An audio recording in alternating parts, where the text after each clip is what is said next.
हमारा शरीर तो खत्म हो जाता है लेकिन सोल जो आत्मा है वो कभी नहीं मरती। सोल जब एक शरीर को त्यागती है और जब एक नया शरीर धारण करती है, उस बीच एक सोल की क्या जर्नी रहती है। बहुत बार लोग ये प्रश्न करते हैं, मृत्यु के बाद हमारा समय कैसा होगा। जो मृत्यु के अंत के समय के विचार होते हैं वो हमारी भूमिका बनते हैं अगले जन्म का। ऐसी आत्माएं जो अधीर होती हैं बार बार कोशिश करेंगी शरीर में प्रवेश करने का। मृत्यु के समय क्या होता है, ये कॉर्ड कट जाता है। जब किसी अपनों की मृत्यु होती है तो कुछ तो सोल ऐसी होती हैं कि वो उनसे मिलने के लिए उनके सपने में या किसी तरीके से भी उनसे कांटेक्ट करने की कोशिश करती हैं, लेकिन कुछ सोल जो होती हैं वो बिल्कुल चली जाती हैं, कभी नहीं आती लौट कर। जो हाईली इवॉल्व्ड सोल्स होती हैं वो कभी वापस नहीं देती। जब वो अपनी शरीर से अटैचमेंट को तोड़ते हैं तब वो अपने सारे रिश्ते भी उस शरीर के साथ छोड़ जाते हैं, तो वो आगे चले जाते हैं, वो पीछे मुड़ के नहीं देखते। जो इस धरती पर रह गए और वो उन्हें याद कर रहे हैं, रो रहे हैं, पुकार रहे हैं, तो क्या उनकी पीड़ा, उनकी पुकार, उनका दर्द उन तक नहीं पहुंचता? अगर हम उनको बहुत ज़्यादा दर्द में पुकारते हैं, उनको दुख होता होगा, पर उनको पता है कि हायर पर्पस क्या है, क्योंकि ये दुख भी मोमेंटरीली है। तो फिर वो जब वहाँ भटक रहे होते हैं उन्हें नहीं कोई गाइड करता? उनको गाइड करने के लिए सब है, पानी पिलाने के लिए तो सब है, पर पीना तो खुद पड़ेगा। कुछ लोग जो है ना स्पिरिट से कम्युनिकेशन करना चाहते हैं। हम ये जानना चाहते हैं कि जो हमारी बेटी की मृत्यु हुई थी उसने किस योनि में जन्म लिया है या वो कहाँ है, किस स्थिति में। जो एक बड़ा सिद्धांत भगवान ने बनाया हुआ है, आप उसमें अपनी नाक घुसा रहे हैं। ये नहीं हमारा काम कि अब वो क्या कर रहा है, कहाँ है, वो सुरक्षित है। अब वो अपनी एक पीस स्टेट में है, उनको जाने दीजिए, आगे बढ़ने दीजिए। अब तो मृत्यु उनका हिस्सा है जैसे हुई। जीवन के बारे में सबसे ज्यादा कौन सिखा सकता है? मृत्यु। अभी हम थोड़ी देर पहले प्रेत योनि की बात कर रहे थे, या हम भूतों की बात करें, या फिर हम नेगेटिव एनर्जीज की अगर हम बात करें, तो ऐसा कैसे है कि कुछ लोगों को तो ब्लैक साया दिखाई दे रहा है और कभी कभी हमें एक ट्रांसपेरेंट बिल्कुल पारदर्शी सफेद शरीर दिखाई देता है। प्रेत का मतलब ये नहीं होता भूत। प्रेत योनि अगर हमें समझना हो, जो आत्माएं अभी आगे की तरफ जर्नी में नहीं गई। नमस्ते दोस्तों, जीवन का अंतिम समय है मृत्यु। हमें पता है कि एक दिन सभी को ये शरीर त्याग कर जाना है। एक आत्मा ही है जो अमर है, जो एक शरीर छोड़कर दूसरा शरीर धारण करती है। लेकिन धार्मिक मान्यता अनुसार इसके मध्य हमारी मृत्यु के बाद आत्मा यमलोक की ओर चली जाती है। यमलोक नगरी तक आत्मा कैसे पहुंचती है और कैसा होता है ये सफर, आइए आज हम आपके साथ मृत्यु के बाद आत्मा का सफर से जुड़ी कुछ रोचक बातें साझा करते हैं। और आज इस सफर में हमारे सारथी हैं हितेश जी। हितेश जी, आपका स्वागत है। थैंक यू सोनम जी। हितेश जी, जैसा अभी हमने देखा है कि हमारा शरीर तो खत्म हो जाता है लेकिन सोल जो आत्मा है वो कभी नहीं मरती। तो जब एक शरीर को त्यागती है और जब एक नया शरीर धारण करती है, यानी जब उसका बर्थ होता है, उस बीच एक सोल की क्या जर्नी रहती है? देखिए, बहुत बार लोग ये प्रश्न करते हैं कि मृत्यु के बाद हमारा समय कैसा होगा। तो देखिए, अगर हम मृत्यु के बाद अपना समय अच्छा बनाना चाहते हैं तो मृत्यु से पहले भी हमें अपना जीवन अच्छा बनाना होगा। एग्री। तो ऐसा नहीं हो सकता कि मृत्यु के बाद मुझे स्वर्ग, जिसको हम स्वर्ग कहते हैं, कि मुझे स्वर्ग की प्राप्ति हो, पर जन्म से पहले हमने ऐसा स्वर्ग वाला कोई काम नहीं किया। तो जैसा जीवन आप जीते हैं वैसा ही जीवन आप मृत्यु के बाद भी पाते हैं, बिल्कुल वैसा ही, क्योंकि आपकी अवेयरनेस का स्तर वहीं तक का है। तो अगर आप एक हाई एनर्जी जोन में भी जाएंगे, आप उसको पचा नहीं पाएंगे। सोच के चलिए कि अगर आप अपनी हिम्मत से ज्यादा खा लें तो आपका पेट खराब हो जाएगा। ठीक उसी प्रकार से आप अपनी हिम्मत से ज्यादा एनर्जी भी एब्जॉर्ब नहीं कर सकते। आप उतना ही एब्जॉर्ब कर सकते हैं जितनी आपकी क्षमता है। तो जहाँ तक हमारा मृत्यु के बाद का समय या हमारी जर्नी कैसी होती है, तो देखिए, जो हमारा जीवन जैसा रहा है, हमारे विचार कैसे रहे हैं, हमारे शब्द, हमारी सोच, हमारी लोगों के साथ बिहेवियर कैसा रहा है, उनका प्रभाव, प्लस जब हम अपना जीवन शरीर छोड़ते हैं तो किस प्रकार के विचारों में हम थे। जैसे भगवान कृष्ण गीता में ही हमें कहते हैं कि जो मृत्यु के अंत के समय के विचार होते हैं वो हमारी भूमिका बनते हैं हमारे आगे की जर्नी का, या कह लीजिए अगले जन्म का भी। अब जैसे हमारे विचार रहेंगे वैसे ही हम मृत्यु के बाद भी जाएंगे। जैसे फॉर एग्जाम्पल, अगर कोई व्यक्ति अपने मरते समय सारा विचार अपने धन, संपत्ति, बीवी, बच्चे इस पर लगा रहा है, यानी भौतिक भौतिक जीवन पर लगा रहा है, तो उनको मृत्यु के बाद भी आगे जाने में थोड़ा दिक्कत होगा, क्योंकि अटैचमेंट इतना ज़्यादा होता है कि हम जल्दी से डिटैच नहीं कर पाएँगे, है ना? तो हमें चीज़ों को छोड़ने में मुश्किल होगा, ये भी एक्सेप्ट करने में मुश्किल होगा कि मेरा मृत्यु हो गया है या मैं शरीर छूट चुका है। ऐसी आत्माएँ जो अधीर होती हैं, वो बार-बार कोशिश करेंगी शरीर में प्रवेश करने का। पर क्योंकि हम सिल्वर कॉर्ड तोड़ चुके हैं, क्योंकि मृत्यु के पश्चात क्या होता है, हमारी एक सिल्वर कॉर्ड होती है जो हमारे स्थूल शरीर को हमारे सूक्ष्म शरीर के साथ बांध के रखती है। जैसे एक डोर पतंग को पकड़ के रखती है, और डोर किसके हाथ में होती है? जो पतंग उड़ाने वाला है। हाँ। तो पतंग उड़ाने वाला कौन है? ये शरीर। शरीर। और डोर क्या है? वो आपकी सिल्वर सिल्वर कॉर्ड है। कॉर्ड। और जो पतंग है वो आपका आत्मा। सूक्ष्म शरीर है। अच्छा, सूक्ष्म शरीर, सूक्ष्म हाँ। शरीर। सूक्ष्म शरीर इसलिए कहते हैं क्योंकि केवल आत्मा नहीं है उसका हिस्सा।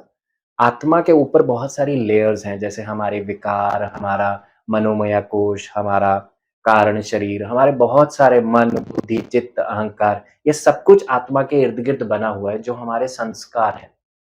तो केवल आत्मा बाहर नहीं जाती है, आत्मा के ऊपर जो बहुत सारी संस्कारों की लेयर्स होती हैं, जो सूक्ष्म होती हैं, स्थूल नहीं होती हैं, वो भी हमारे शरीर से उसी समय बाहर जाती हैं। पर मृत्यु के समय क्या होता है, ये कॉर्ड कट जाती है और फिर शरीर में वापस आना नहीं होता। और जिस प्रकार की आपकी चेतना होगी, आप उसी तरह का रास्ता चुनते हैं। जैसे हमारे शास्त्रों में मेजर 2 प्रकार के रास्ते बताते हैं। एक तो हमारा बताया जाता है जिसे हम कहते हैं सूर्ययान, जैसे कह लीजिए सूर्ययान, अच्छा। सूर्ययान हाँ। यानी कि सूर्य की ओर यात्रा करना, अच्छा। है ना? इसको हम ब्रह्मलोक भी कह सकते हैं। अच्छा, वो लाइट वाला वर्ल्ड? लाइट वाला वर्ल्ड यानी कि जहाँ पे केवल ब्रह्म है, निराकार, नित्य समझ स्वरूप गई। है। तो उस वर्ल्ड में वही व्यक्ति जाएँगे जिसने उस तरह से जिया है।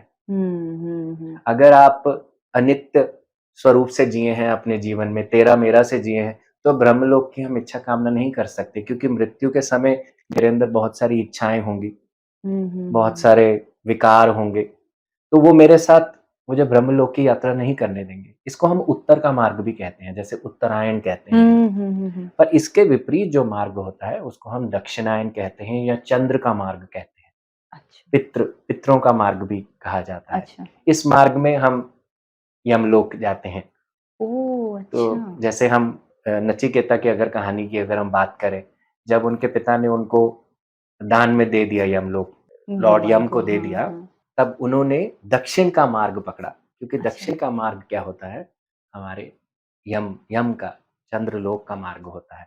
और यहाँ पे क्या होता है, अब जो आपने अच्छे कर्म किए होते हैं, आपको वो अच्छे उनका जो फल होता है वो मिलता है। और जो चीज़ें आपको लगती हैं कि मैंने बेहतर नहीं करी या मैंने अच्छा नहीं किया, फिर उनको पूरा करने के लिए आपको वापस से शरीर धारण करना पड़ता है।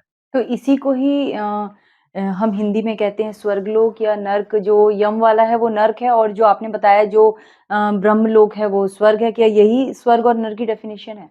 देखिए, स्वर्ग नर्क जो होता है आपकी मनोस्थिति होता है। अच्छा। जैसा आप सोचते हैं, वैसी अवस्था आप पाते हैं। अगर मैं सोचूँ कि भगवान एक कठोर, निष्ठुर एक शक्ति है, तो वो वही है, तथास्तु। पर अच्छा। अगर मैं सोचूँ कि भगवान ममतामय, बेनेवोलेंट है, बहुत काइंड है, दयालु है, तो वो है, तथास्तु। पर स्वर्ग नर्क जो होती है, हमारी मनोस्थिति क्रिएट करती है। हाँ, अगर हमारे कर्म अच्छे होंगे, हम अच्छा सोच रखते हैं, तो ऑब्वियसली फिर हमें स्वर्ग नर्क की मृत्यु के बाद कोई वो नहीं रहेगी। हम यहीं पे ही अपने जीवन को ही स्वर्ग बना सकते हैं, है ना? तो नर्क भी, अगर यमपुरी की भी बात करें, जैसे हम इंद्रलोक की भी बात करते हैं, है ना? इंद्रलोक क्या है? जहाँ पे हम इसे हेवन कहते हैं, जहाँ पे हम अच्छे काम जब करते हैं, उनका हमें जो फल मिलता है, हम वो लेते हैं। पर उसको लेने के बाद भी हम वापस आते हैं।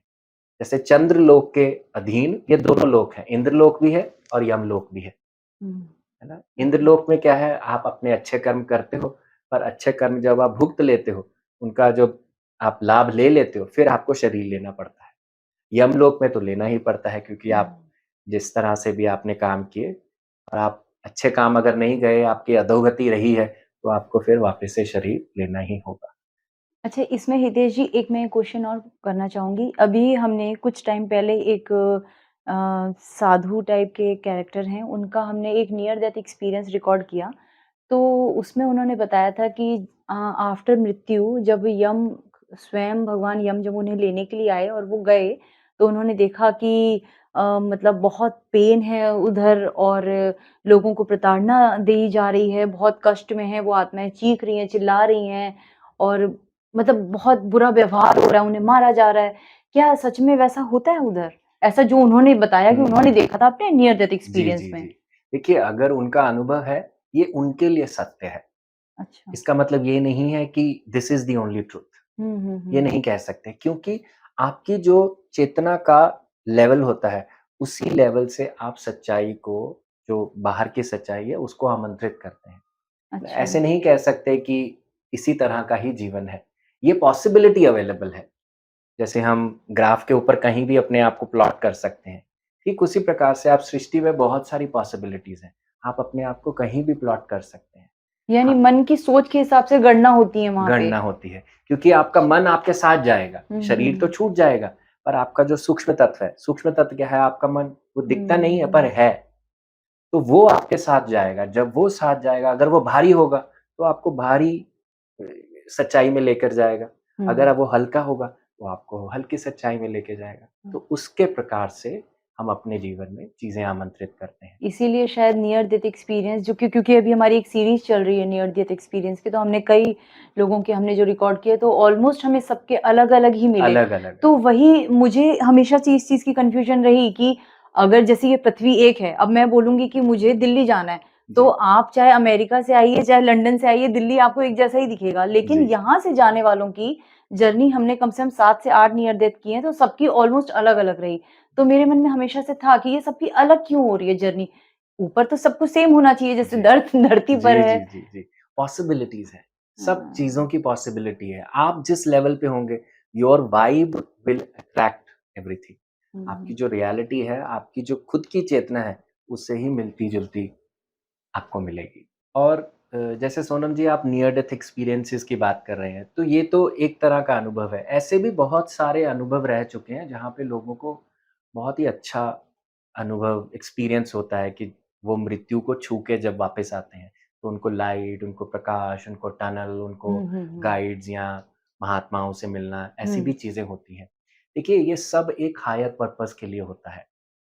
जैसे मैं अगर आपको एग्ज़ाम्पल लेके जाऊँ हमारे शास्त्रों में, हमारे पुराणों में एक पुराण है गरुड़ पुराण। हुँ। हम उसके अंदर बहुत सारी चीज़ें पढ़ते हैं कि अगर आप ऐसा काम करते हो, तो आपको ऐसी मृत्यु मिलती है, आपका इस तरह से आप आगे जाओगे तो आपको बहुत सारी पीड़ा मिलेगी, आपको अच्छा काम करना चाहिए, अच्छी सोच रखनी चाहिए। पर जब वो लिखा गया था, सोनम जी, तब हमारे ऋषि-मुनि बड़ी दूरदृष्टि के व्यक्ति थे। हुँ, हुँ, हुँ। इसका मतलब ये नहीं है कि उनका कहने का मतलब ये है कि ये ऐसा ही होगा, क्योंकि हमें अपने पथ पर रहना था, कि हम अपने पथ से भ्रमित ना हो जाएँ। हुँ, हुँ। इसीलिए ऐसी चीज़ें रखी गई ताकि हम अच्छे काम करें, अच्छी तरह से जिएँ।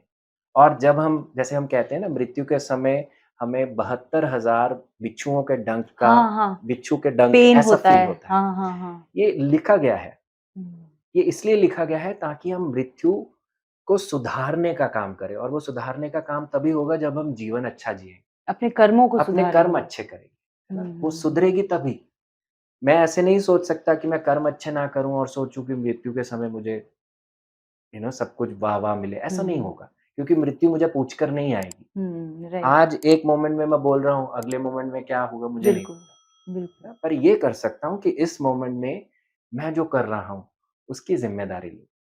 तो ठीक उसी प्रकार से कभी-कभी नियर डेथ एक्सपीरियंसेस आपको ऐसे डरावने नियर डेथ एक्सपीरियंसेस आते हैं, ताकि आपकी आत्मा जागे, झिंझोड़े और ओके। आपको बताए कि देखो तुम क्या कर रहे हो और तुम्हें क्या करना चाहिए।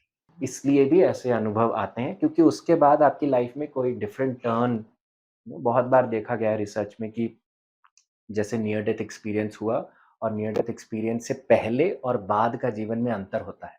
हाँ, लोग बहुत बदल जाते हैं, बहुत राइट? बदल जाते हुँ, हैं। तो हुँ। वो एक अच्छा टर्न देने के लिए कभी-कभी आपको एक ऐसी सच्चाई दिखाई जाती है, जो आपको अंदर से झिंझोड़ दे और आप अपने जीवन की पूरी रिस्पॉन्सिबिलिटी लें। ओके। तो एक तरीके से ये गॉड एक तरीके से हमें जैसे स्कूल में टीचर होते थे ना, हुँ। आपको पनिश करने के लिए कि ताकि आप अपना नेक्स्ट टाइम अपना होमवर्क पूरा करें, तो एक तरीके से गॉड हमारे को एक डंडे से डरा रहे हैं कि आप अपने कर्मों को सुधार लो। गॉड भी नहीं, तो गॉड भी डराते नहीं, ये आपकी आत्मा ही खुद क्रिएट करती है, अच्छा।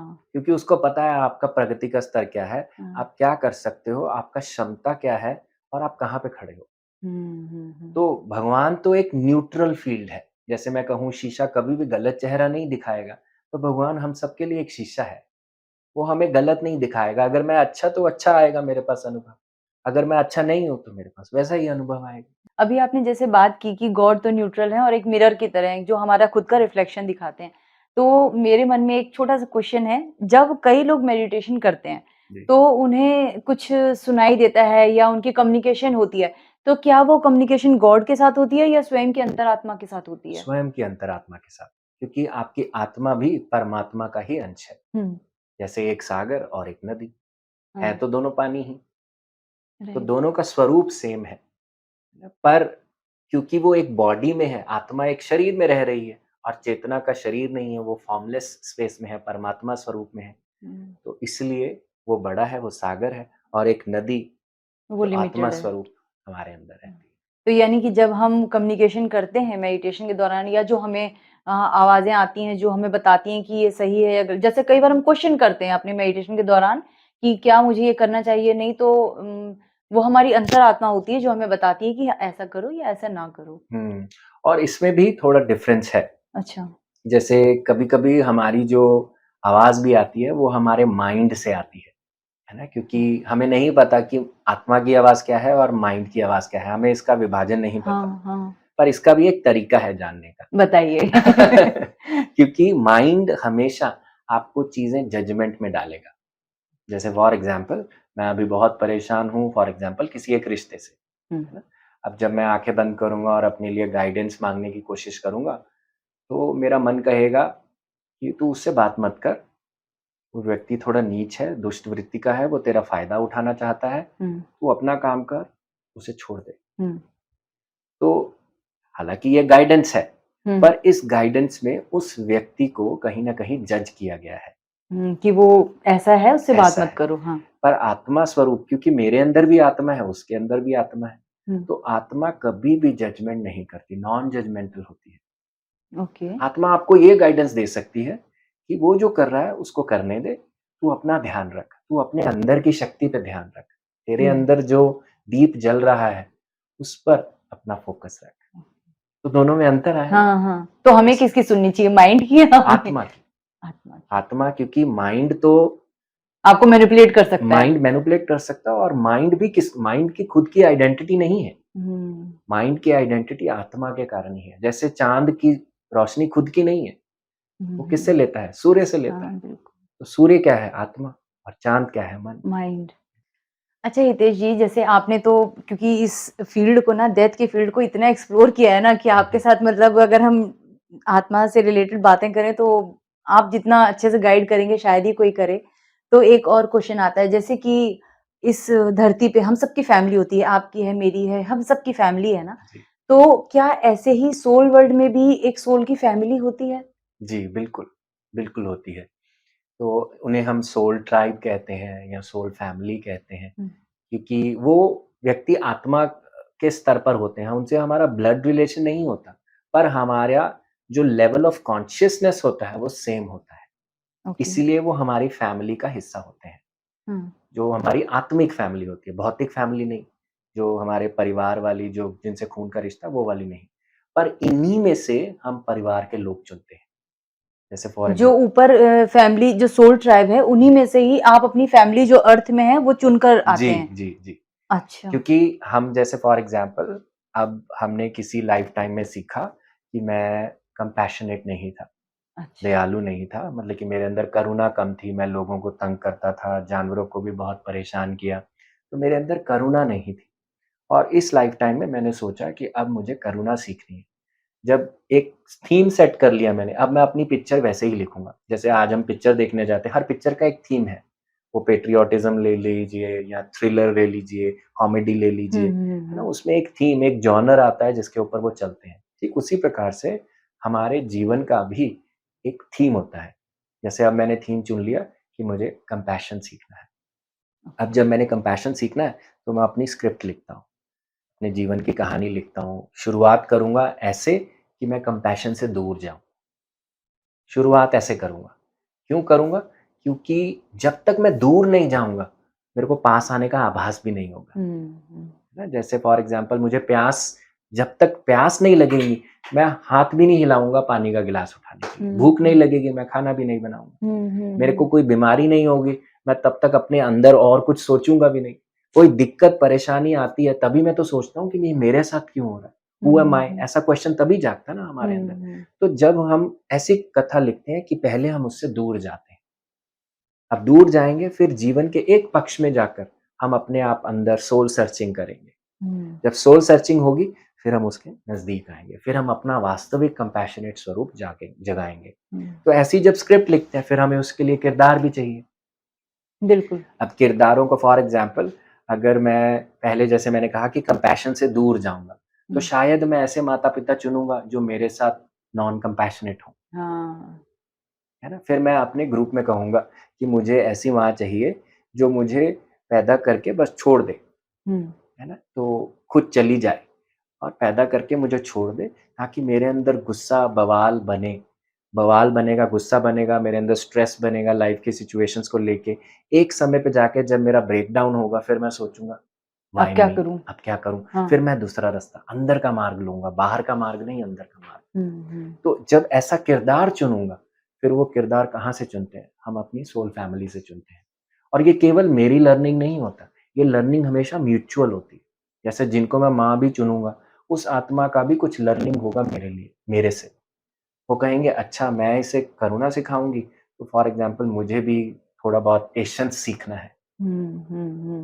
है ना? तो मैं पेशेंस सीखने के लिए इसको मैं अपना बेटा बनाती हूँ। है ना? तो इस तरह से फिर हम म्यूचुअली एक-दूसरे से कुछ ना कुछ सीखते हुए अपने कॉन्ट्रैक्ट को कंप्लीट करते हैं। इसको सोल कॉन्ट्रैक्ट कहते सोल हैं। कॉन्ट्रैक्ट कहते हैं। इसमें हम्म, कोई कंप्लीट कर जाएगा, अगर दोनों कंप्लीट कर जाएँ तो बहुत अच्छी बात, अगर नहीं करते, तो जिसने कंप्लीट कर लिया वो उसमें से बाहर हो जाता है, जिसने नहीं कंप्लीट किया वो उसको कंटिन्यू रखता है। और हम्म, ये कॉन्ट्रैक्ट्स कभी-कभी हमारे पास्ट लाइफ से भी बनते हैं। अच्छा। पिछले जन्मों से भी कॉन्ट्रैक्ट्स बना के, जैसे फॉर एग्ज़ाम्पल हो सकता है कि जो आपने इस समय में माँ चुना, वो आपके पिछले जन्म में बीवी रह चुकी हों या आप उनकी बीवी रह चुकी हों। है ना? तो इस प्रकार से जब हम उन कॉन्ट्रैक्ट्स को जीते हैं और अपनी फैमिली में से ही चुनते हैं। जैसे हमारे नेबरिंग ग्रुप्स भी होते हैं, जैसे हमारे हम्म, घर पड़ोसी हाँ, हैं, तो हाँ। ऐसे ही ग्रुप्स वहाँ भी रहते हैं। अगर हमें वहाँ हमारी सोल फैमिली में से ऐसा कोई नहीं मिलता, तो हम अपने नेबरिंग ग्रुप्स में से भी चुनते हैं कि हाँ, मेरा ऐसा कोई व्यक्ति चाहिए। अगर उनकी भी इसमें विन-विन सिचुएशन बनती है, तो फिर वो हमारे साथ यहाँ धरती पर आते हैं। अच्छा। अच्छा, एक चीज़ और बताइए, जैसे कि कुछ लोग होते हैं, जैसे कि हर किसी के घर में मृत्यु तो हर किसी के जी, अपनों की होती ही है। जी, तो जब किसी अपनों की मृत्यु होती है, तो कुछ तो सोल ऐसी होती हैं कि वो उनसे मिलने के लिए उनके सपने में या किसी तरीके से भी उनसे उनसे कॉन्टैक्ट करने की कोशिश करती हैं। लेकिन कुछ सोल जो होती हैं, वो बिल्कुल चली जाती हैं, कभी नहीं आती लौटकर, कभी सपने में भी। और ये जो इधर रह गया, सपोज़ मेरे कोई अपने प्रियजन गए, मैं उनकी याद में तड़प रही हूँ, रो रही हूँ और उन्हें कोई फ़र्क ही नहीं पड़ा, वो बस चले गए। और कुछ ऐसे होते हैं जो लौट कर आते हैं, सपने में मुझे मैसेज देते हैं या अपने जाने के बाद भी मुझे गाइड कर रहे होते हैं। तो ये सोल 2 अलग-अलग फ़ॉर्म में ऐसे क्यों करती है? मतलब कुछ लोग बिल्कुल याद ही नहीं करते, चले गए और कुछ लोग आते हैं, ऐसा जी। क्यों होता है? देखिए जो हाइली इवॉल्व्ड सोल्स होती हैं, वो कभी वापस नहीं देखती, कभी भी वापस नहीं मुड़ेंगी, क्योंकि जब वो अपनी शरीर से अटैचमेंट को तोड़ते हैं, तब वो अपने सारे रिश्ते भी उस शरीर के साथ छोड़ जाते हैं। उनके पास आपके लिए प्रेम भाव है, कृतज्ञता है, पर वो पीछे मुड़ के नहीं देखते, हुँ, क्योंकि वो हाइली इवॉल्व्ड सोल्स होती हैं। उनको पता है कि मैं इस जीवन के रिश्ते में आपसे बंधा नहीं हूँ, मेरा आपका आत्मा से आत्मा का रिश्ता है, दिल से दिल का भी नहीं, हुँ। आत्मा से आत्मा का रिश्ता है, क्योंकि हम वननेस हैं, हम एक ही हैं। मेरी चेतना और आपकी चेतना एक ही है। तो वो आगे चले जाते हैं, वो पीछे मुड़ के नहीं देखते। तो जो यहाँ जो इस धरती पर रह गए हुँ। और वो उन्हें याद कर रहे हैं, रो रहे हैं, पुकार रहे हैं, तो क्या उनका उनकी पीड़ा, उनकी पुकार, उनका दर्द उन तक नहीं पहुँचता? देखिए, अब पीड़ा पुकार भी क्या है, जैसे फॉर एग्ज़ाम्पल अगर हम उनको बहुत ज़्यादा दर्द में पुकारते हैं, उनको दुःख होता होगा, है ना? पर उनको पता है कि हायर पर्पज़ क्या है, क्योंकि ये दुःख भी मोमेंटरीली है, ये थोड़े पल के लिए है। दुःख इस चीज़ का नहीं है कि मैं चला गया, हुँ, दुःख इस चीज़ का है कि आप अकेले रह गए। तो वो जानते हैं कि ये दुःख भी आया है तो आपको एक हायर पर्पस आपके हायर पोटेंशियल में इवॉल्व करने के लिए आया, आप कुछ इससे लर्निंग के लिए। लर्निंग के लिए आया, आप इससे उभरो।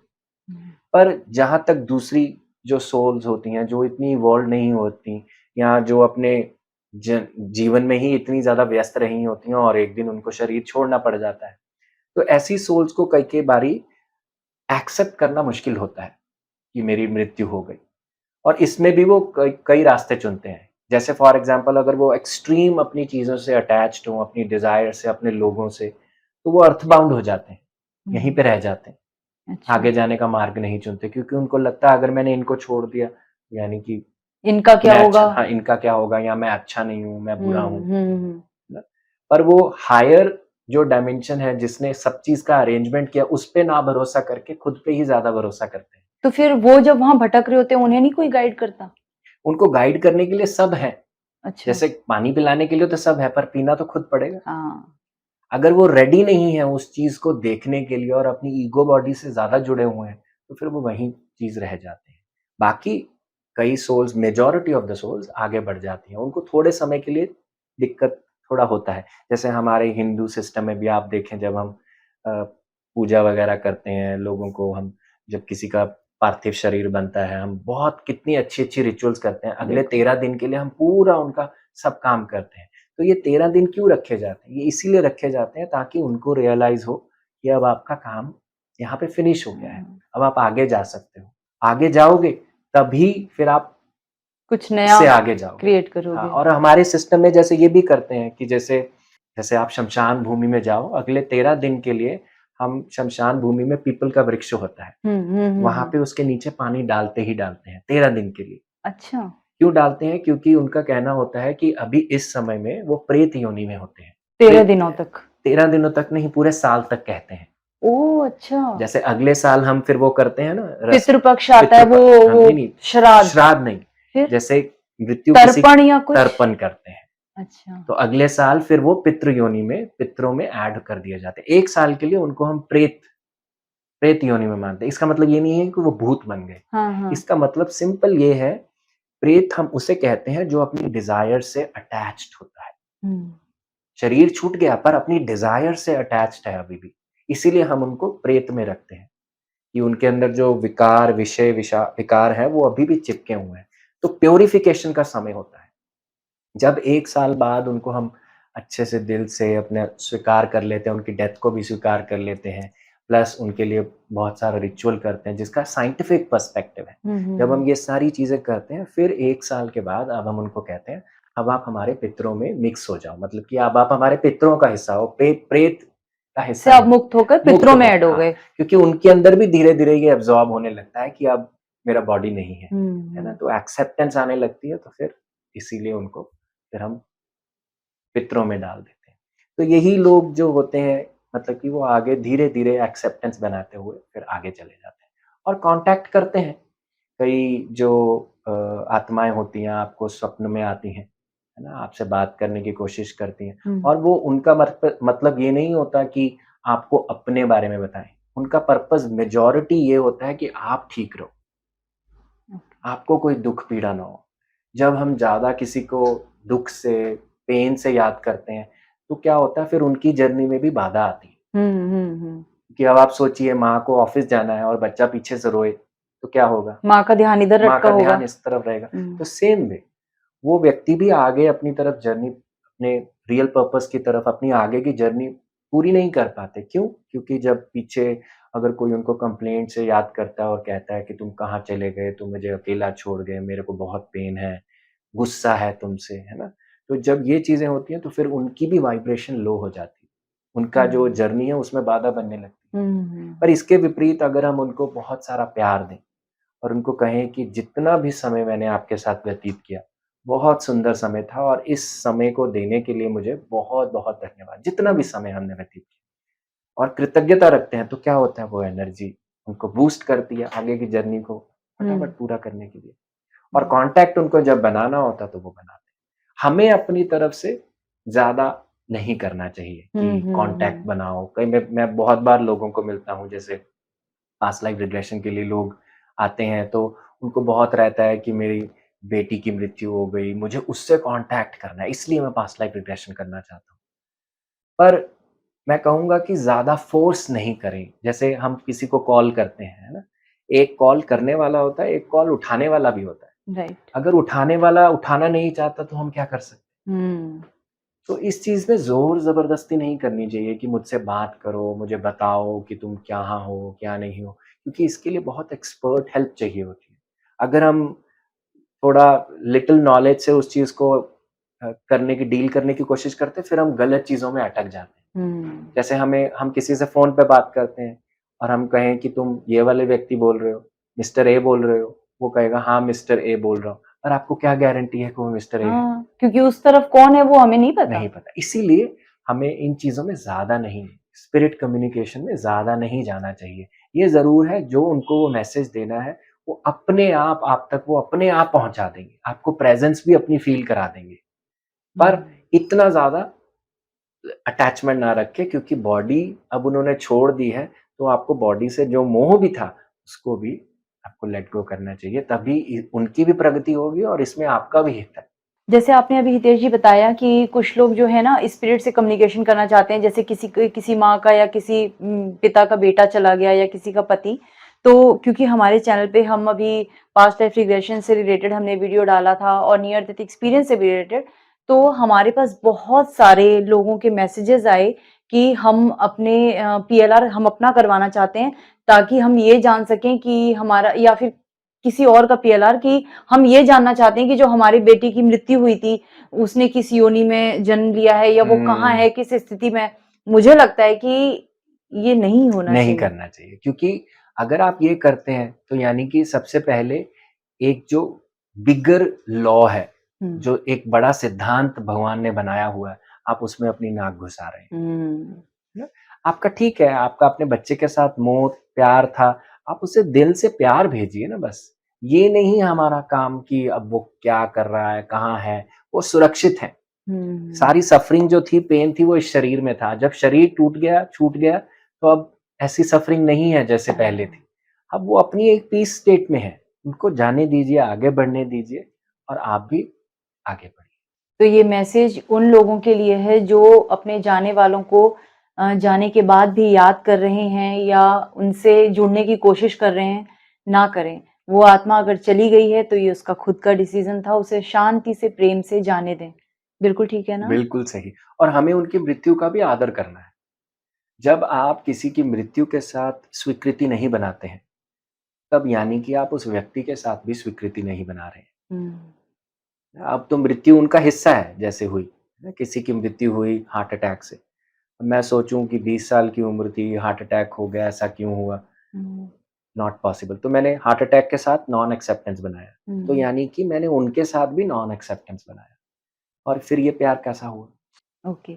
अच्छा हितेश जी, अभी जैसे आप हम सोल की बात कर रहे हैं, तो मैंने कुछ लोगों के ऐसे एक्सपीरियंसेस पढ़े थे, कुछ वीडियोज़ भी देखे थे कि जब किसी बॉडी की डेथ हो जाती है, तो कुछ लोगों को तो एक लाइट जैसे फ्लेम होती है ना, ज्योति की तरह कुछ निकलता हुआ शरीर से दिखाई देता है जाते हुए।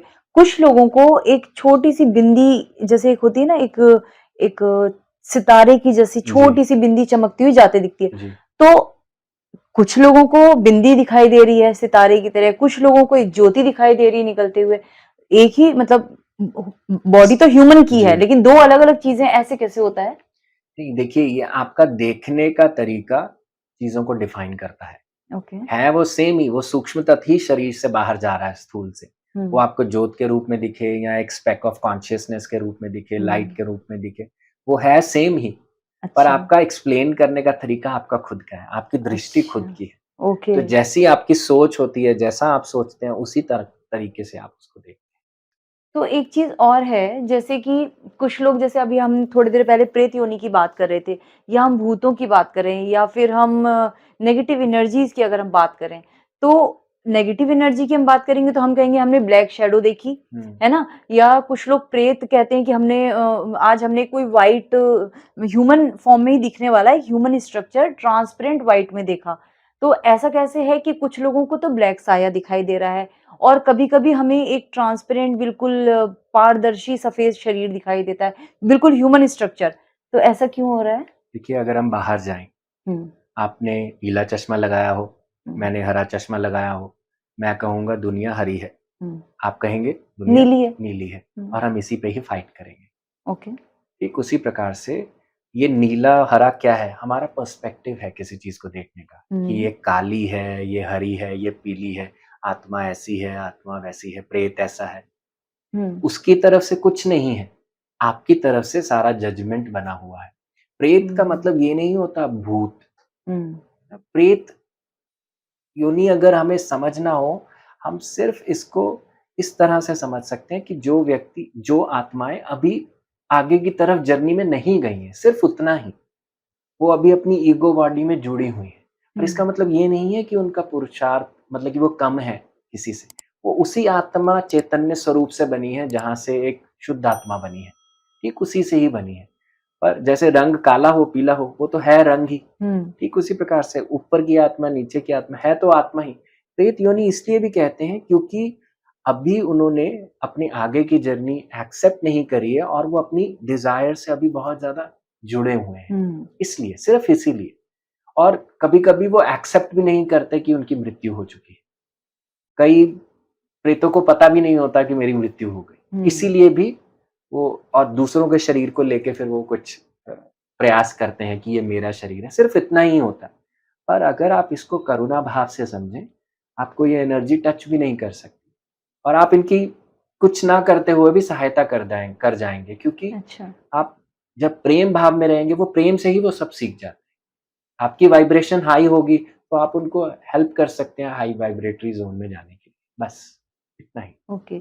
और आजकल जैसे कि वो कुछ कैमरे निकले हैं, कुछ सेंसर कैमरे हैं, उसमें क्या है वो कहते हैं कि जो एनर्जी है वो ऑर्ब्स के रूप में दिखाई देती है। देती है, हाँ जी। तो वो अगर हम बात करें तो यहाँ तो फिर वो जो एनर्जी है जो हमने कहा अभी कि अपने जैसे बताया कि बॉडी में उसका कोई एक रूप, रंग, कोई आकार नहीं है, तो फिर वो ऑर्ब्स में कैमरे में कैसे दिखाई देती है? देखिए, आत्मा और सूक्ष्म शरीर अलग-अलग कॉन्सेप्ट्स हैं। हुँ, हुँ, सूक्ष्म शरीर आत्मा के ऊपर, जैसे प्याज के ऊपर बहुत सारी लेयर्स होती हैं, हुँ, वह सूक्ष्म शरीर है। हुँ, पर जो अंदर का कोर है वो आत्मा है, जो दिखता नहीं है, जो समझ नहीं आता, जो जो खाली है, जिसका कुछ भी रूप रंग नहीं है। हुँ, आत्मा के ऊपर बहुत सारी लेयर्स चढ़ी हुई हैं। जो हुँ। ऑर्ब आपको दिखता है वो सूक्ष्म शरीर दिखता है, अच्छा, वो ओके। सूक्ष्म शरीर है। आत्मा क्या होती है, उसका तो कोई रूप कुछ भी नहीं है, वो तो एक प्योर कॉन्शियसनेस है। हाँ, हाँ, हाँ। सिर्फ प्योर कॉन्शियसनेस। ऊपर जो कुछ भी बना हुआ है वो हम एनर्जी को नोटिस करते हैं कि ऑर्ब इतना बड़ा है, ऑर्ब इतना छोटा हुँ, है, ये है, हुँ, हुँ, वो है। हुँ। उसको हम सूक्ष्म शरीर को नोटिस करते हैं। जैसे हम अपनी ऑरिक बॉडी भी ट्रिलियन कैमरा से चेक करते हैं ना, हमारा हुँ। ऑरा कितना बड़ा हाँ, है, हाँ, कितना हाँ। छोटा है। हुँ, हुँ, वो आप अपने सटल बॉडीज़ को चेक कर रहे हैं, आपकी आत्मा को नहीं चेक कर रहा। हुँ। ऐसा कोई इक्विपमेंट नहीं बना कि आपकी आत्मा को चेक कर हाँ, सके। वो इक्विपमेंट सिर्फ यही है कि आप ध्यान में बैठे। आप ओके, तभी उसकी एनर्जी को फ़ील कर सकते हैं। फ़ील कर जो सकते हैं। विकार होते हैं अगर वो ऊपर चढ़े होंगे, वो भारी होंगे, तो हमारा सूक्ष्म तत्व भी जो है, सूक्ष्म शरीर जो है वो भारी होगा। हाँ। अगर सूक्ष्म तत्व हल्का होगा, विकार नहीं चढ़े होंगे, तो आत्मा की जो अंदर की जो प्रकाश है, वो उसके ऊपर आएगा, उसमें से हुँ। झलकेगा। अच्छा हितेश जी, अभी तो हम आत्मा की जैसे हमने बात की, तो मृत्यु एक अटल सत्य है जिसे कहते हैं। तो जब इस शरीर को आत्मा छोड़ती है, तो कुछ लोगों को के तो जैसे कहते हैं आँखें खुली रह गई, कुछ लोगों के मुँह हुँ, खुले रह जाते हैं, कुछ लोगों की जैसे यूरिन पास हो जाती है। जी, तो मतलब आत्मा एग्ज़िट करने के उसके अलग-अलग पॉइंट हैं और किस तरीके से क्यों उस पोर्शन से वो एग्ज़िट करती है वो? जी। तो देखिए, अ, आपका जो लेवल ऑफ कॉन्शियसनेस होता है, उस एग्ज़िट को डिफ़ाइन करता है। जैसे बहुत सारे जो ब्रह्म ज्ञानी होते हैं, उनका ब्रह्मरंध्र से हाँ। आत्मा निकलता है हुँ, ना? हुँ, तो इसी प्रकार से ही अ, आपका जो लेवल ऑफ कॉन्शियसनेस है, उस एग्ज़िट को डिफ़ाइन करता है। जैसे फॉर एग्ज़ाम्पल हमारे अंदर 5 तरह की वायु होती है, प्राण, अपान, व्यान, समान, उदान। प्राण यानी कि ब्रेथ को लेना, प्राणवायु, अच्छा। अपान यानी कि ब्रेथ को छोड़ना, हाँ, व्यान क्या करती है, जब हम साँस लेते हैं, साँस छोड़ते हैं, कभी-कभी हम बीच में होल्ड करते हैं, तो वो व्यान से होता है। और समान क्या करती है, समान वायु हमारी जो डाइजेशन में हेल्प करती है। और अंत में होती है उदान। उदान अच्छा। वायु यहाँ पे होती है, हमारे थ्रोट रीजन थ्रोट में। चक्रा हाँ, में? थ्रोट में, थ्रोट रीजन थ्रोट में में, होती है। अच्छा। जैसे आप देखेंगे बहुत बार लोग जब शरीर को छोड़ते हैं, हम कहते हैं कि इनका कंठ बोल गया, कंठ बोल जाता है उनका। उनके कंठ अच्छा, में से आवाज़ आती है, जैसे क्रीक जैसे दरवाजा खोलने की आवाज होती हाँ, है, हाँ, हाँ। ठीक उसी प्रकार से आवाज यहाँ पर भी आती है। उसे कहते हैं अच्छा, उदान वायु अब शरीर से बाहर निकल गई, यानी कि अब शरीर पूरा खत्म हो गया। ओके, एंड में उदान वायु निकलती है। ओके। तो प्राण प्राण यानी कि breath in, upon breath out. Out. जब व्यक्ति प्राणा पे, जैसे यहाँ पे प्राण छोड़ता है, हाँ, तो क्या होगा, वो नीचे के रीजन से निकलता है। अच्छा, यानी कि वो ओके। अपने यूरिनरी ट्रैक्ट से या अपने एनल रीजन से, वहां से, मतलब कि उस तरीके से वहां से निकलेगा। हुँ, पर अगर वो अपान से निकलता है, जैसे ब्रेथ आउट होते हुए। छोड़ते हुए निकलता हाँ, है, तो यहाँ से निकलेगा, यहाँ से निकलेगा, यहाँ से निकलेगा या यहाँ से निकलेगा, तो इस रीजन ओके। से निकलता है। यूजुअली जो हाई इवॉल्व्ड सोल्स होती हैं, वो ऊपर का मार्ग चुनती हैं अपने हुँ। आप को रिलीज करने तो जैसे आपने बताया कि जो इवॉल्व्ड सोल्स होती है यानी जो जिनको बहुत कॉन्शियसनेस जिनकी हाई होती है, जो ऊपर का लेवल चुनती हैं और कुछ नीचे के लेवल से, तो अगले बर्थ में भी इसका कोई मतलब रोल प्ले होता है कि आपने इधर से एग्ज़िट किया या इधर से एग्ज़िट किया, उसका कुछ नहीं, इम्पोर्टेंस है? इसका सिर्फ पर्पस ये होता है कि आप किस तरह से अपनी बॉडी को छोड़ते हैं, बस। उसका नेक्स्ट लाइफ़ से कोई नेक्स्ट लाइफ लेना-देना से नहीं कोई होता। लेना नहीं, क्योंकि एक एग्जिट चुनना है। हुँ, जैसे आप आज थिएटर में से एग्जिट करें, इसका मतलब ये नहीं है कि आपको उसी तरीके से ही वापस आना है। हुँ, आप किसी हुँ। और तरीके से भी एंट्री अच्छा। कर सकते हैं, है ना? हुँ, तो हुँ। सिर्फ एग्जिट करने का तरीका है वो। बाकी फिर आप, ऐसे बहुत सारे लोग होते हैं जो कॉन्शियसली अपनी बॉडी को चुनते हैं लेट गो करने का। हुँ, ये तभी हो पाता है जब हम एक हाई एनर्जी बीइंग बनते हैं। जैसे रामकृष्ण परमहंस, आपको एक कहानी बताता हूँ। हुँ, जैसे शारदा माँ और रामकृष्ण परमहंस अपने दाम्पत्य जीवन में जीते होते हैं, तो रामकृष्ण परमहंस को खाने का बहुत शौक होता है। वो हर बार किचन में आके बार-बार उनको पूछते हैं कि खाने में क्या बना है? खाने में क्या है? आज क्या खिलाओगे? तो शारदा माँ उनको एक बारी कहती हैं कि देखो, तुम लोग बाहर बैठे होते हैं, इतने सारे लोग तुमसे मिलने आते हो और तुम ऐसे क्वेश्चन आके मुझे करते हो, मत किया करो। थोड़ा शर्मिंदगी फ़ील होती है। हुँ, हुँ। पर नहीं हटते थे, फिर से वापस आके पूछने शुरू कर देते। तो एक दिन शारदा माँ गुस्सा हो गई कि ऐसा मत करो, इस तरीके से नहीं करना, थोड़ा शर्म आती है कि लोग आते हैं और तुम ऐसे करते हो। तो फिर उन्होंने बताया कि जिस दिन तुम मुझे खाना दो और उस दिन मैं खाना ना लूँ, तो जान जाना उसके तीसरे दिन मैं चले जाऊँगा। ओह! तो फिर एक समय वो आया, 6 साल के बाद वो समय आया हुँ, हुँ। कि उन्होंने खाना दिया और उन्होंने खाना नहीं लिया। शारदा माँ रोने लगी कि ऐसे क्यों? फिर उन्होंने बताया कि अब कुछ किया नहीं जा सकता क्योंकि मेरा समय आ गया है। हुँ, तो देखिए कितना कॉन्शियसली उन्होंने अपने आप को, डेथ को चूज़ किया। हुँ। तो ये बड़ा कॉन्शियस डिसीजन भी होता है। हम परमहंस योगानंदा की बात करें, उन्होंने इतना सुंदर अपना लास्ट डे, इतनी अच्छी स्पीच दी, उसके बाद अपनी बॉडी को ड्रॉप किया। बॉडी को ड्रॉप करने के बाद भी उनका बॉडी इस तरह से था जैसे वो अलाइव है, उसमें से खुशबू आ रही थी। तो ये अच्छा। कब होता है? जब आप अपनी एनर्जी के लेवल्स को बहुत हाई लेकर जाते हैं, कॉन्शियसनेस को वहाँ तक ले जाते हैं ताकि आप एक कॉन्शियस एग्ज़िट, ग्रेसफुल एग्ज़िट अपने लिए पिक करें। अच्छा हितेश जी, हम लोगों ने मतलब मैंने बहुत सारे वीडियोज़ में देखा है, पढ़ा है कि मरने से कुछ समय पूर्व हमारे जो है पूरे जीवन का एक दृश्य एक फ़िल्म की तरह हमारे आँखों के सामने चलता है। तो मतलब मेरा सिर्फ़ कहने का ये मतलब है कि जो उस फ़िल्म को चलाने का जो रोल होता है, वो क्या गॉड चलाते हैं या हमारी अंतरात्मा खुद चूज़ करती है कि मैं पूरा देखूँ मैंने लाइफ़ कैसे जी और वो क्यों चलती है? It's an automatic system. मैं ये भी नहीं कहूँगा मरने के पूर्व। हुँ, हुँ। आपका जब शरीर छूटने वाला होता है, जब पंच तत्व, आपकी प्राण वायु, पाँचों पंच वायु आपके शरीर से बाहर निकलना शुरू हो जाती है और आपकी सेंसेस देखना, सुनना, फ़ील करना बंद होने लगती हैं। तो एंड में आपकी जो सारी मेमोरीज़ होती हैं, वो अपने आप सरफ़ेस पे आती हैं रिलीज़ होने के लिए। अच्छा। अपने आप, उसी प्रोसेस को हम रिव्यू कहते हैं और वो चलती इतनी तेज़ है कि जैसे हमें लगता है कि वो फ़िल्म की मेमोरीज़ हैं। जो अनप्रोसेस्ड होती हैं, जो हमारे साथ जिसका क्लोज़र नहीं हुआ, वो मेमोरी सारी आएँगी ऊपर। अच्छी-बुरी दोनों? सब तरह की मेमोरीज़ आएँगी, सारा रिव्यू आएगा। हुँ। तो ये सारा ज़रूरी नहीं है कि एंड एंड शरीर को छोड़ने के बाद भी आए, शरीर से पहले भी ये प्रोसेस शुरू हो जाती है और ये ऑटोमैटिक सिस्टम होता है। हुँ। जैसे फॉर एग्ज़ाम्पल आप संदूक को बंद करें और उसके अंदर कुछ डाल दें। हुँ। ऊपर की लेयर्स पे जो डालेंगे वो तो पहले ऊपर से ही निकलेगा हुँ, ना, हुँ, जब हुँ। खोलेंगे तो। ठीक उसी प्रकार से। आपके अंदर जो डला है उसको ऊपर तो आना पड़ेगा। एक ऑटोमेटिक एक सेल्फ जनरेटेड, आपकी आत्मा को पता है कि मुझे ये चीजें, अब मेरे ऊपर इन चीजों का बर्डन है, मुझे इस चीज को रिलीज करना रिलीज है, करना तभी है। तो प्रोसेस सिस्टम आपका शट डाउन होगा ना। नहीं तो शट डाउन एक एक करके जो चीजें आपने बनाई उसके ऊपर, अब वो धीरे धीरे रिलीज करेगी, तभी तो अपने आप को बाहर छोड़ेगी ना वो। राइट। ये सिस्टम है। अच्छा, कुछ जो लोग होते हैं अपनी इतनी बीमारी के चरम पर होते हैं, बिल्कुल बेड पे होते हैं, कुछ नहीं कर सकते, दिमाग नहीं काम कर रहा है, बॉडी काम नहीं कर रही, लेकिन बिस्तर पर पड़े हैं और जी रहे हैं। पता नहीं उनके पूर्व जन्म के कर्म भी हो सकते हैं, जी, जी, इस जन्म बिल्कुल। के कर्म भी हो सकते हैं। लेकिन अगर मान लीजिए एक आत्मा इतनी सफरिंग में है, तो वो ये डिसीज़न नहीं ले सकती कि अब मुझे ये एग्ज़िट करना चाहिए, इस इतना पेन अब नहीं, अब कुछ जो बचा-कुछ अगले में देख लेंगे, क्योंकि मैं भी परेशान हूँ, सामने वाला भी परेशान है। तो ये डिसीज़न एक आत्मा नहीं ले सकती बॉडी से एग्ज़िट करने का? हर तरह की चॉइस अवेलेबल है, हर मोमेंट पे। अच्छा। आपके पास हर तरह की चॉइस अवेलेबल है। आप, अगर आप उस शरीर को छोड़ नहीं पाते हैं, फॉर एग्ज़ाम्पल कि आपको इतना पेन है और आप उसे छोड़ नहीं पा रहे हैं, तो इसका रीज़न ये भी हो सकता है कि आप बाहर से ही छोड़ना चाहते हैं, अंदर से नहीं छोड़ना चाहते। आपके भी कुछ चीज़ें अटैच्ड हैं अभी, जिसके कारण आप भी वहीं पे अटके हुए हैं।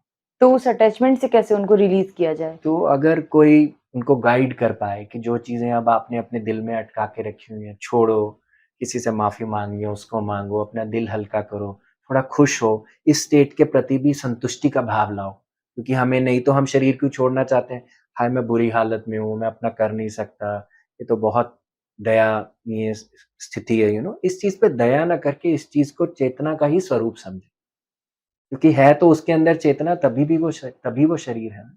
तो उस चीज़ को अगर हम कंटेंटमेंट, थोड़ा संतुष्टि का भाव लाएँ, थोड़ा उसके साथ संतुलन बनाएँ, तो धीरे-धीरे हम अनक्लच करते जाएँगे उन चीज़ों को, जो हमें करनी चाहिए, और जो हमें सीखना है वो हम सीख लेंगे। फिर हम उस चीज़ से पार जा पाएँगे। और ऐसा भी तो कहा जाता है ना कि मृत्यु के समय जो आपके थॉट होते हैं वो अगले जन्म में आपके लाइफ को डिसाइड करते हैं कि कैसी आपकी लाइफ होगी। मान लीजिए इस जन्म में मुझे कोई अवेयरनेस ही नहीं थी सोल को लेकर, स्पिरिचुअलिटी को लेकर, किसी चीज़ को लेकर नहीं थी। मैं तो बस दुनिया में आई, खाई, पी, जी कर अब मैं चल पड़ी, और चलते-चलते मुझे याद आ रहा है कि ओहो! मेरा तो ये काम रह गया था, अभी तो मेरे ये भी रह गया, और मैं चली गई। तो अगला जन्म फिर मुझे वैसे ही खाता-पीता ही मिलेगा, या फिर उसमें मेरे को कुछ स्पिरिचुअल टीचिंग्स दी जाएँगी?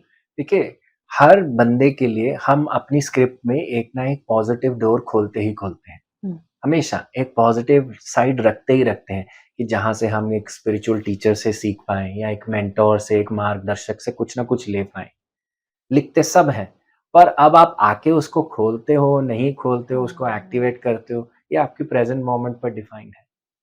आप प्लान तो करते हो, पर उसको अपनी डेस्टिनी में उतारते हो या नहीं, ये तो आपके उस समय में निर्धारित करेगा ना। हाँ। तो इसीलिए आप करते हो, सब लिखते हो, पर आके उसको कितना खोलने का प्रयास करते हो, ये आपके उस प्रेज़ेंट मोमेंट में डिफाइन करता ऐसा भी तो कहा जाता है ना कि जब हम ऊपर से आते हैं तो हमारे स्पिरिट गाइड्स हमारे साथ होते हैं, या हमारे जो जो हमारे गुरु होते हैं, या हमारे जो एंसेस्टर्स होते हैं, है। जी, पूर्वज जी। होते हैं, हमारे गुरु के रूप में हमारे साथ होते हैं। हमेशा कहा जाता है कि साथ होते हैं।